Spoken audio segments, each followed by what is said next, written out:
Gênesis.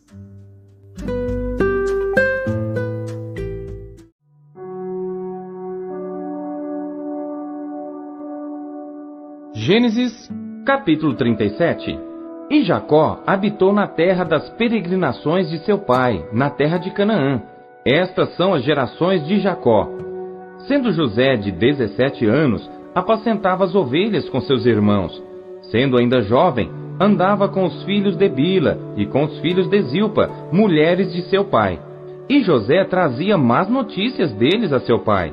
E Israel amava José mais do que a todos os seus filhos, porque era filho da sua velhice, e fez-lhe uma túnica de várias cores.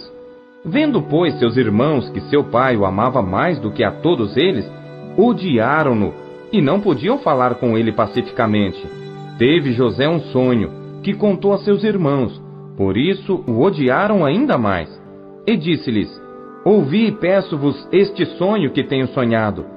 Eis que estávamos atando molhos no meio do campo, e eis que o meu molho se levantava e também ficava em pé, e eis que os vossos molhos o rodeavam e se inclinavam ao meu molho. Então lhe disseram seus irmãos: Tu, pois, deveras reinarás sobre nós? Tu deveras terás domínio sobre nós? Por isso ainda mais o odiavam por seus sonhos e por suas palavras. E teve José outro sonho, e o contou a seus irmãos, e disse: Eis que tive ainda outro sonho, e eis que o sol e a lua e 11 estrelas se inclinavam a mim.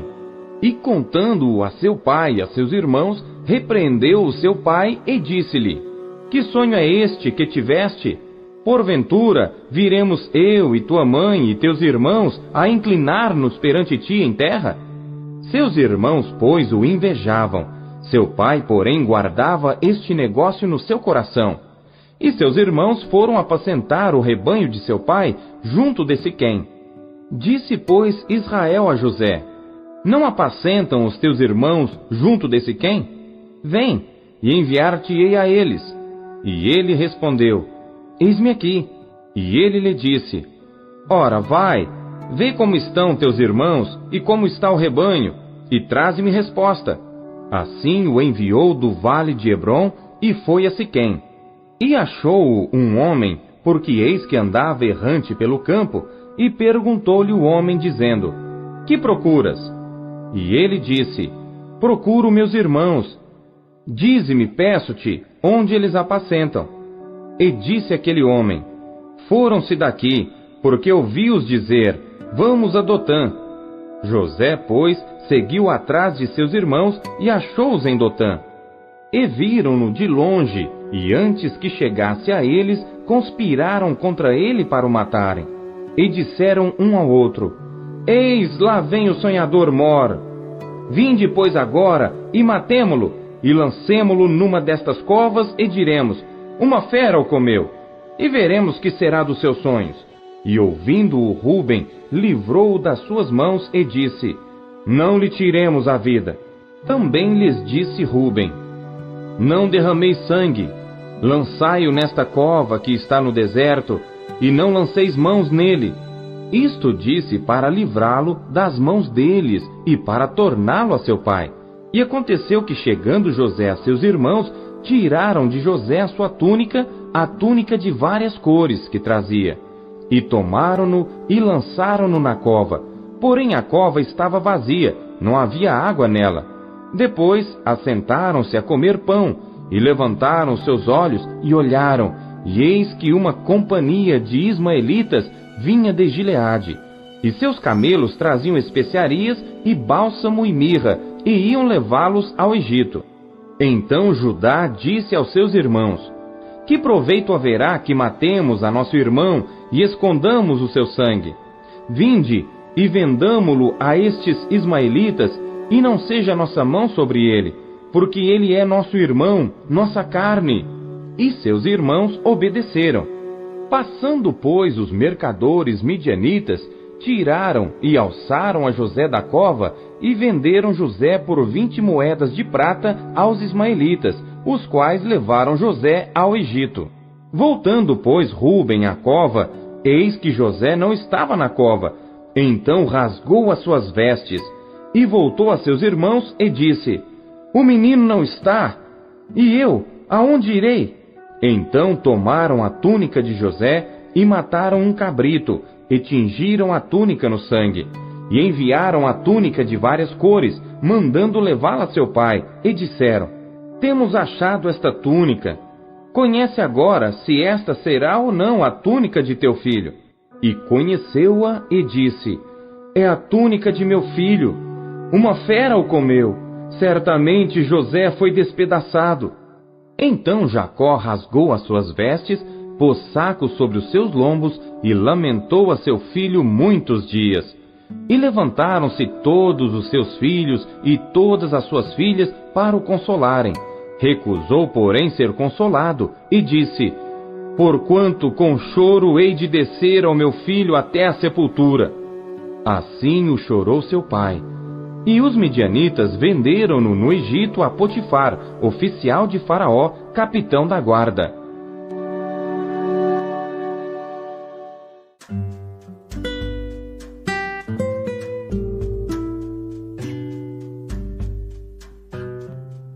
Marcos.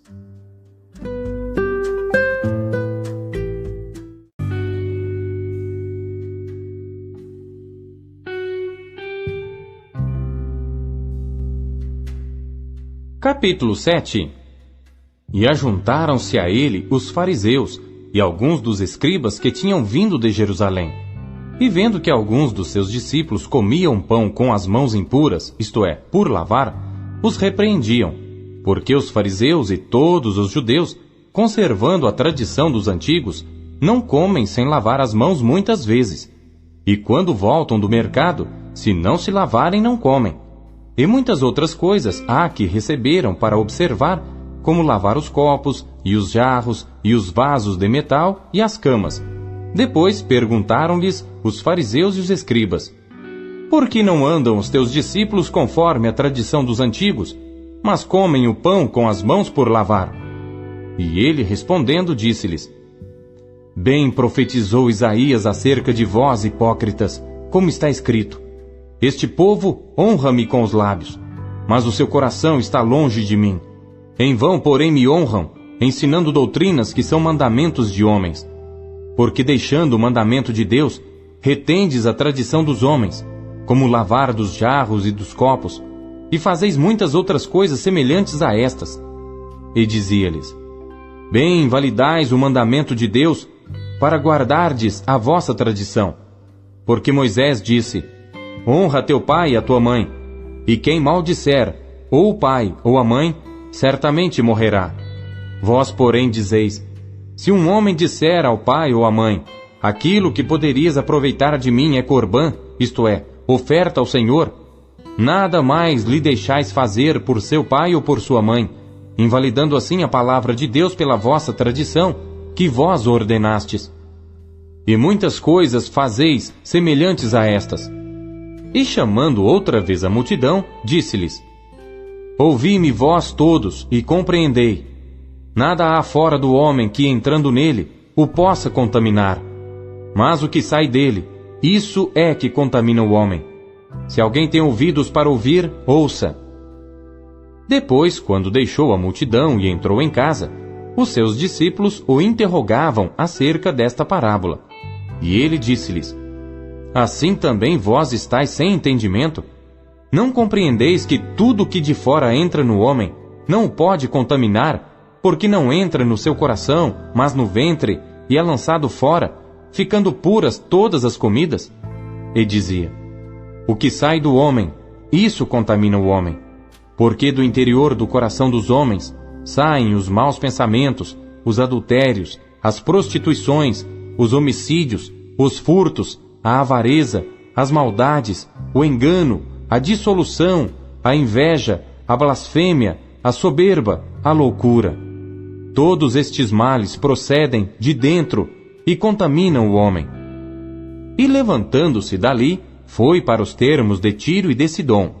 E entrando numa casa, não queria que alguém o soubesse, mas não pôde esconder-se, porque uma mulher cuja filha tinha um espírito imundo, ouvindo falar dele, foi e lançou-se aos seus pés. E esta mulher era grega cirofenícia de nação, e rogava-lhe que expulsasse de sua filha o demônio. Mas Jesus disse-lhe: Deixa primeiro saciar os filhos, porque não convém tomar o pão dos filhos e lançá-lo aos cachorrinhos. Ela, porém, respondeu e disse-lhe: Sim, Senhor, mas também os cachorrinhos comem debaixo da mesa as migalhas dos filhos. Então ele disse-lhe: Por essa palavra, vai, o demônio já saiu de tua filha. E indo ela para sua casa, achou a filha deitada sobre a cama, e que o demônio já tinha saído. E ele, tornando a sair dos termos de Tiro e de Sidom, foi até ao mar da Galileia, pelos confins de Decápolis, e trouxeram-lhe um surdo, que falava dificilmente, e rogaram-lhe que pusesse a mão sobre ele. E tirando-o à parte de entre a multidão, pôs-lhe os dedos nos ouvidos, e cuspindo, tocou-lhe na língua. E levantando os olhos ao céu, suspirou e disse: Efatá, isto é, abre-te. E logo se abriram seus ouvidos, e a prisão da língua se desfez, e falava perfeitamente. E ordenou-lhes que a ninguém o dissessem, mas quanto mais lhos proibia, tanto mais o divulgavam. E admirando-se sobremaneira diziam: Tudo faz bem, faz ouvir os surdos e falar os mudos.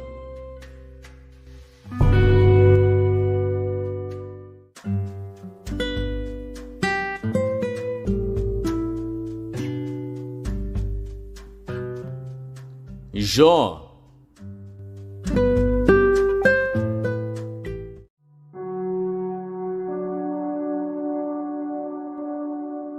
Jó, capítulo 3. Depois disto, abriu Jó a sua boca e amaldiçoou o seu dia. E Jó falando disse: Pereça o dia em que nasci, e a noite em que se disse: Foi concebido um homem. Converta-se aquele dia em trevas, e Deus lá de cima não tenha cuidado dele, nem resplandeça sobre ele a luz. Contaminem-no as trevas e a sombra da morte. Habitem sobre ele nuvens, a escuridão do dia o espante. Quanto àquela noite, dela se apodere a escuridão, e não se regozije ela entre os dias do ano, e não entre no número dos meses. Ah, que solitária seja aquela noite, e nela não entre voz de júbilo. Amaldiçoem-na aqueles que amaldiçoam o dia, que estão prontos para suscitar o seu pranto. Escureçam-se as estrelas do seu crepúsculo, que espere a luz e não venha, e não veja as pálpebras da alva, porque não fechou as portas do ventre, nem escondeu dos meus olhos a canseira. Por que não morri eu desde a madre, e em saindo do ventre não expirei? Por que me receberam os joelhos, e por que os peitos para que mamasse? Porque já agora jazeria e repousaria, dormiria, e então haveria repouso para mim. Com os reis e conselheiros da terra, que para si edificam casas nos lugares assolados, ou com os príncipes que possuem ouro, que enchem as suas casas de prata, ou como aborto oculto, não existiria, como as crianças que não viram a luz. Ali os maus cessam de perturbar, e ali repousam os cansados.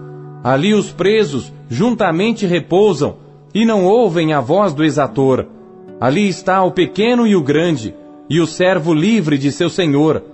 Porque se dá luz ao miserável, e vida aos amargurados de ânimo, que esperam a morte, e ela não vem, e cavam em procura dela, mais do que de tesouros ocultos, que de alegria saltam e exultam, achando a sepultura? Porque se dá luz ao homem cujo caminho é oculto, e a quem Deus o encobriu? Porque antes do meu pão vem o meu suspiro, e os meus gemidos se derramam como água, porque aquilo que temia me sobreveio, e o que receava me aconteceu. Nunca estive tranquilo, nem sosseguei, nem repousei, mas veio sobre mim a perturbação.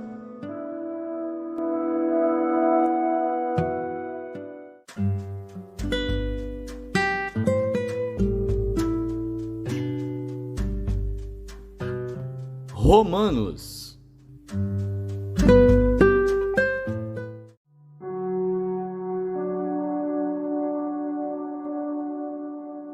Capítulo 7. Não sabeis vós, irmãos, pois que falo aos que sabem a lei, que a lei tem domínio sobre o homem por todo o tempo que vive? Porque a mulher que está sujeita ao marido, enquanto ele viver, está-lhe ligada pela lei, mas morto o marido, está livre da lei do marido. De sorte que, vivendo o marido, será chamada adúltera se for de outro marido.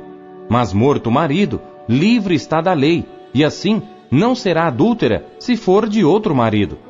Assim, meus irmãos, também vós estáis mortos para a lei pelo corpo de Cristo, para que sejais de outro, daquele que ressuscitou dentre os mortos, a fim de que demos fruto para Deus. Porque quando estávamos na carne, as paixões dos pecados que são pela lei operavam em nossos membros para darem fruto para a morte. Mas agora temos sido libertados da lei, tendo morrido para aquilo em que estávamos retidos, para que servamos em novidade de espírito e não na velhice da letra. Que diremos, pois? É a lei pecado? De modo nenhum. Mas eu não conheci o pecado senão pela lei, porque eu não conheceria a concupiscência se a lei não dissesse, não cobiçarás. Mas o pecado, tomando ocasião pelo mandamento, operou em mim toda a concupiscência, porquanto sem a lei estava morto o pecado. E eu, em algum tempo, vivia sem lei, mas vindo o mandamento, reviveu o pecado e eu morri. E o mandamento que era para a vida, achei eu que me era para a morte. Porque o pecado, tomando ocasião pelo mandamento, me enganou e por ele me matou. E assim a lei é santa, e o mandamento santo, justo e bom. Logo tornou-se-me o bom em morte? De modo nenhum. Mas o pecado, para que se mostrasse pecado, operou em mim a morte pelo bem, a fim de que pelo mandamento o pecado se fizesse excessivamente maligno. Porque bem sabemos que a lei é espiritual, mas eu sou carnal, vendido sob o pecado. Porque o que faço não o aprovo, pois o que quero, isso não faço, mas o que aborreço, isso faço. E se faço o que não quero, consinto com a lei que é boa.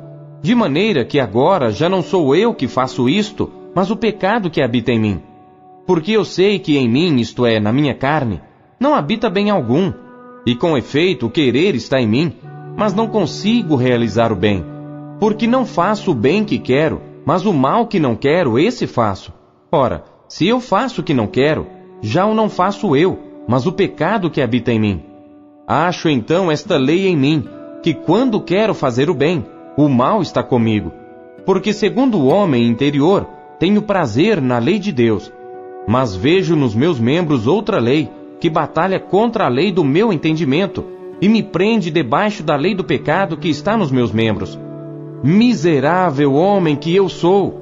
Quem me livrará do corpo desta morte? Dou graças a Deus por Jesus Cristo nosso Senhor. Assim que eu mesmo, com o entendimento, sirvo à lei de Deus, mas com a carne, à lei do pecado.